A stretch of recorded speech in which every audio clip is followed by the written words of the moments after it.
A lot of signs are looking that it should be doing great, and yet it's kind of not, right? What are we seeing right now? Dude, you know how arrows pointing up? I feel like arrows are doing this shit constantly like an air traffic controller. This is what agents need to really recognize. Buyers are nervous, right? So like, it's not necessarily all math, right? Like buyers are nervous, not just about rates, but I think they're also nervous about like job security. They're worried about the economy. They're worried about their personal finances more than ever in a sense.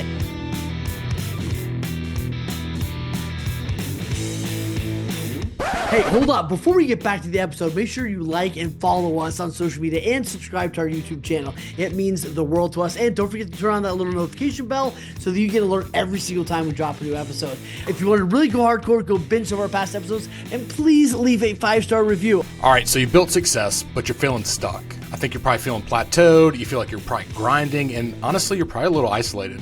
E5 is your fight club. It's for business owners with multiple businesses, multiple streams, and we get together.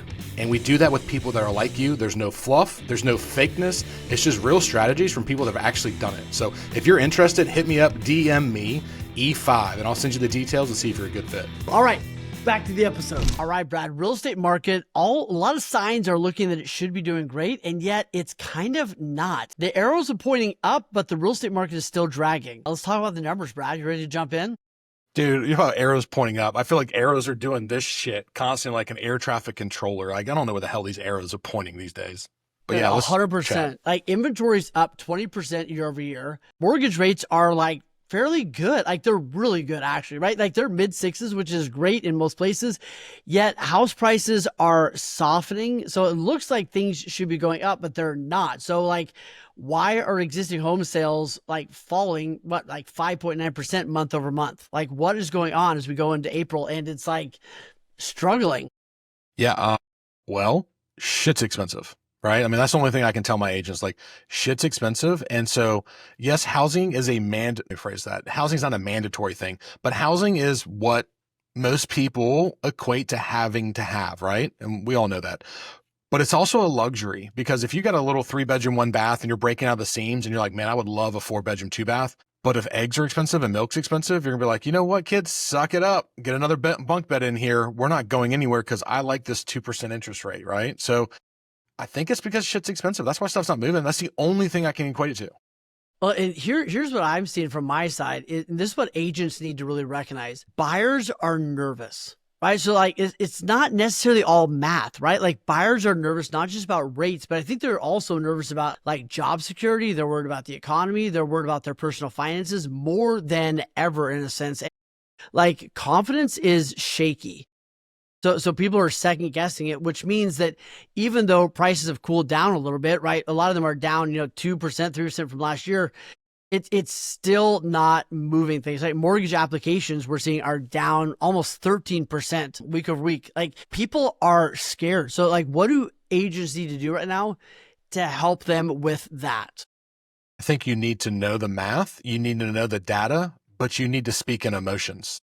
You've got a big proportion of our society that are getting random emails, right, wrong, good or bad, from people in government saying, you have a job today. You may not have a job. What the fuck did you do today? And they're nervous that they may not have that job. So they're not going to extend themselves beyond what they already know, right? So know the data, but also understand that the devil you know is always better, is always more comfortable than the devil you don't. And that's what your clients are doing right now. They don't know. I mean, the average in March of 2025, which we're talking about, home sales were almost record low to 2009. So, I mean, like people are pumping the brakes, even though every indicator says gas to the floor, you can finally get a house for a reasonable price. That's the only thing. That's what I think agents have to do. And they have to be the person that is telling the story. They can't let the news tell the narrative because, I'm reading some news right now and it says home prices are down. In some markets, not in my market, it's actually up. But if my client's reading this newspaper article, we're done. So you have to be the source of the information. You cannot rely on some nerd with a keyboard and the Washington Post or whatever article place that is and telling your clients what's up. That's not how it works. So true. Like if you're not the voice in their ear, if you're not the one talking to them, they're going to listen to all the noise, and the noise is bizarre.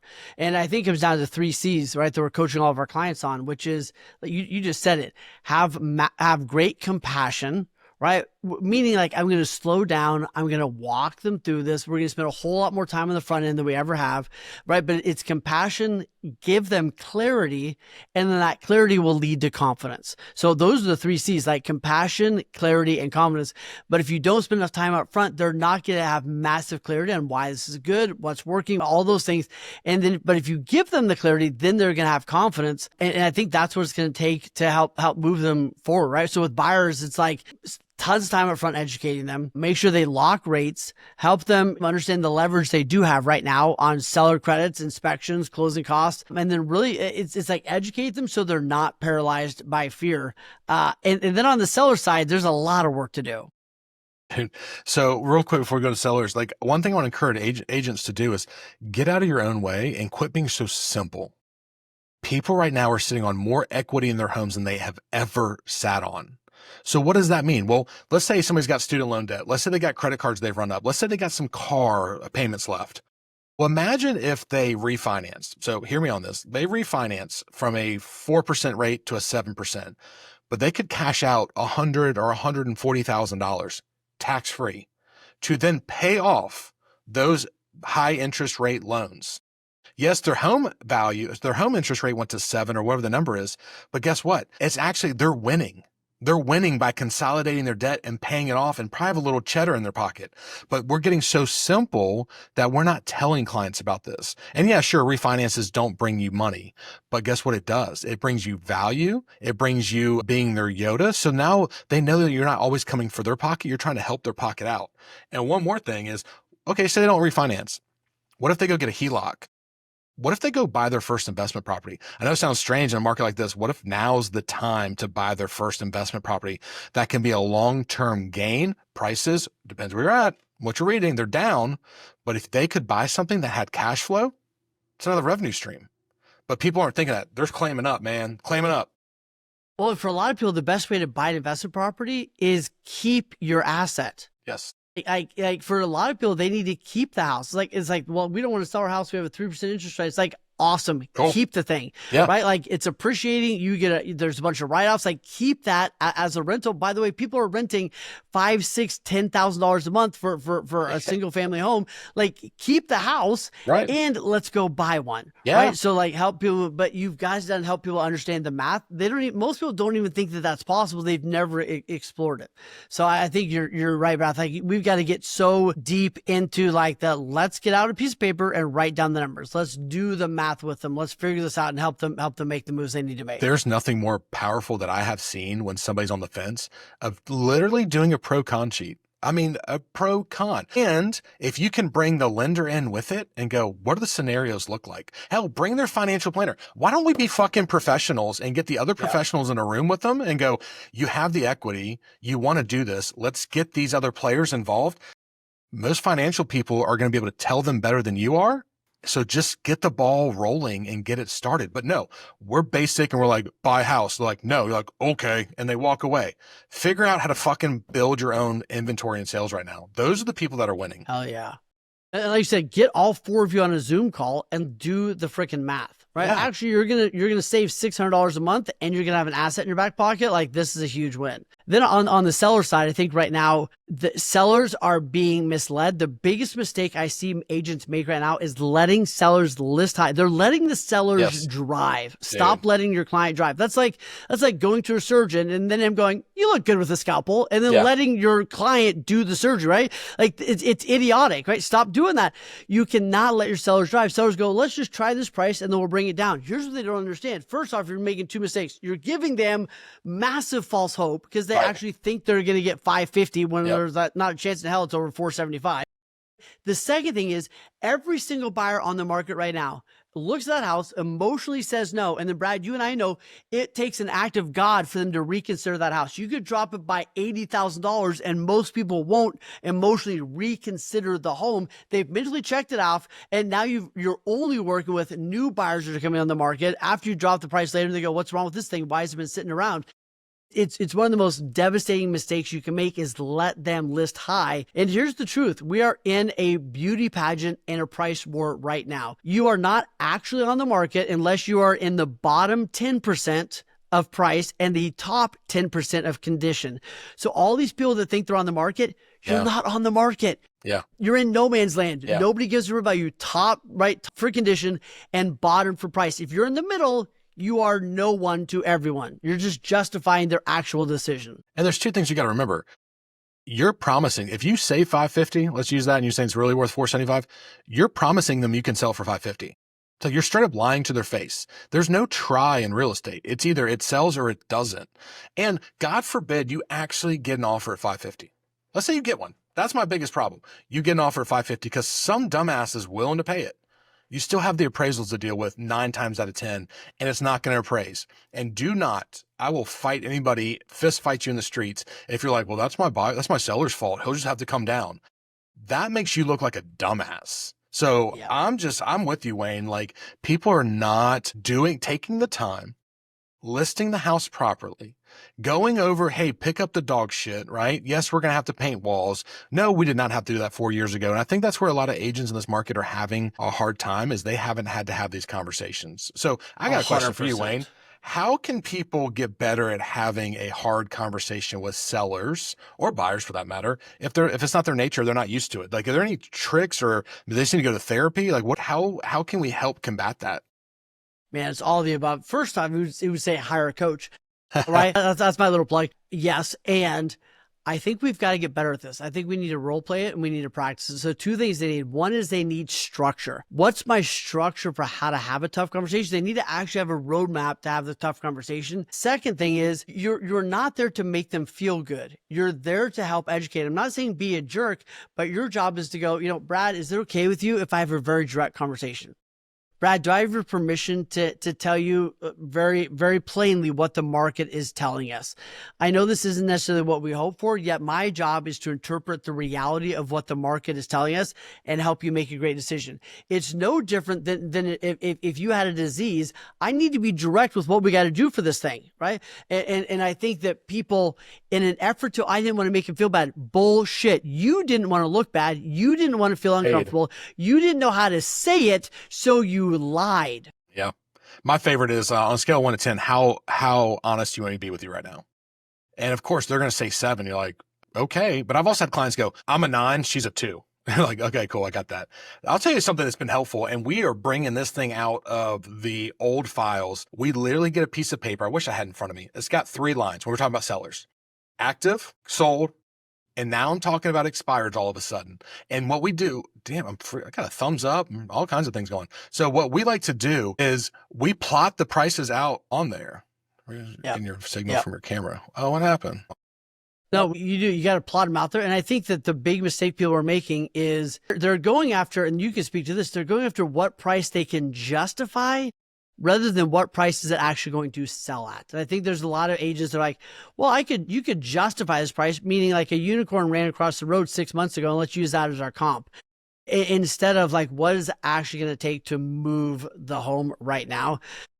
And like you said, Brad, you've got to get so good at articulating that in a way that resounds with them. And my second piece of that, while you're fixing your camera, is it's empathy without apology, meaning like, hey, I get that you wanted more. That would have been really nice. Yet here's what the market's doing right now. Instead of like, I'm so sorry that the market's changed. I'm so sorry we're not going to get like stop apologizing and start giving actual wisdom to them on what they need to do to move forward. And Brad is gone.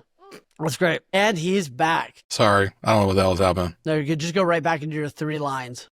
Yeah. So we pull this out. So it's really easy and it's basic, because for the longest time, we don't look at expired properties, but you know what those are? Those are one night stands that didn't happen. So we like to plot them out. So like, let's say they use that 550 house. We plot them out. The houses have sold or active between 400 and 600. Okay. Then what does it look like in the sold data? Cool. They sold at this. And then the expireds were priced here. So we can draw the line and say, hey, the ones that tried the market, they didn't work. And the ones that sold, they're over here. And the actives currently are up here, or they're right in the middle. So it shows you gaps in the market of where you can enter the market, but it also shows where the sold data clustered. Because if you show somebody on a spreadsheet, and that's what we like to do, here are your comps, Mr. Seller, and it's 20 lines of numbers, right? Now you can show them like, hey, these ones over here, they tried to sell for 200 a foot and they end up selling for 150 a foot. So the difference is about 6 months of time, energy, and saving. So we got to go back to the basic of just drawing it out for our sellers and letting them see it visually. And then I always like to do this too when we go back to pricing is, hey, they want 550. Cool. Hey, Mr. Seller, would you buy this house with these comps in front of you? Would you buy this house for 550? And if they say yes, you might as well walk out the damn door. Because at that point, they're just lying to themselves, right? So sorry, that was my little tirade on. No, I think it's great. Well, and in your analogy, the rest of that story is they could have sold at 170 had they entered correctly. Correct. But because they didn't enter correctly, they chased the market down and had to sell here. And I love what you just said about visual. Here's one thing I want everybody to get. 80% of people are visual. They need to see it. And the second part is that they need to be part of it. So I would lay those things out and I'd be like, all right, circle where, right, you see the trend change. Hey, draw a circle where you think like get them to be part of the thing instead of you just preaching at them where they're resistant. Like, so if this happened here and this happened here, draw a line where you think we should enter the market, whatever, like get them to be part of it. I think is such a huge piece of it, but we've got to get great at presenting that instead of letting them drive the boat. And then all of a sudden it's terrible. So you got to take responsibility. You got to get better at these things. Start practicing, start role playing, get great at it, at the, right? Having compassion, giving massive clarity, and then giving them courage on what we need to go do. And I'll leave it one more. They can Google this because it's very prominent graphic. You should probably put in your listing presentation, but it's a triangle, right? And it talks about pricing and it says, hey, if you overprice your house by 10%, only 80% of buyers in the market will actually look at it. If it's 20% or whatever the numbers are, and it's a visualization that shows the higher you go, the less people are going to see it, or the lower you go, the more people are going to see it. But at some point, that's a losing battle too. So I guess to answer our question to ourselves is like, you got to use visuals, you got to use numbers, but you got to talk in emotions because that's really what it's coming down to. 100%. And I think that this market is not about hype. It's about education. It's about coaching. It's about leading really, really well. And buyers and sellers are hungry for the person that can give them clarity, right? Do it in an empathetic, beautiful, great way, but that you've got to give them great clarity. And those are people that are going to win right now. So I think it is a blue ocean for the agents that know how to do this well on your videos, your content, your appointments. I think there's massive opportunity for those agents that are winging it like they were 20. Like you're going to learn a new script, which is, do you want fries with that? She's about to go get a job. No doubt. Well, the last thing I'll say is once you get the price locked in, I've noticed in the last couple of weeks, I go on a lot of listing appointments with our agents. People are firing their agents because of lack of communication. Yeah, I told you it's going to be 60 days, but I didn't talk to you for 30 of it. Guess who they think the problem is for it not selling? So if you don't have a standardization on when you're going to follow up, when you're going to give feedback and how you're going to get it to them, and let them know, you are always going to be blamed for the house not selling. And I know what's going to happen, Wayne. I need your help on this one because you're the coach. I don't have anything to talk about. I don't know what to tell them. It's just not selling. What are you just going to call them and tell them it's just not selling? Yeah. Tell them. Right, you and I both used to do almost the exact same thing. I would tell my sellers, I'm going to call you it was Tuesday, but I'm going to call you every Tuesday morning. If I don't call you, I either died or won the lottery. Okay. And I would say, but sometimes I'm going to call you and I'm not going to have anything to say. I'm going to say, we need to keep doing what we're doing. Right? Our ducks are in a row. It's continue on. Do you have any questions? And some weeks we're going to go through a lot of data. Now I have most of my clients have a virtual assistant that pump them with an email with a great data and some talking points to help them with that conversation. Hey, preempt them. I'm going to call you every Tuesday. Some Tuesdays, I'm not going to have a lot to say. It was 4th of July weekend. There wasn't a buyer to be found in the entire country.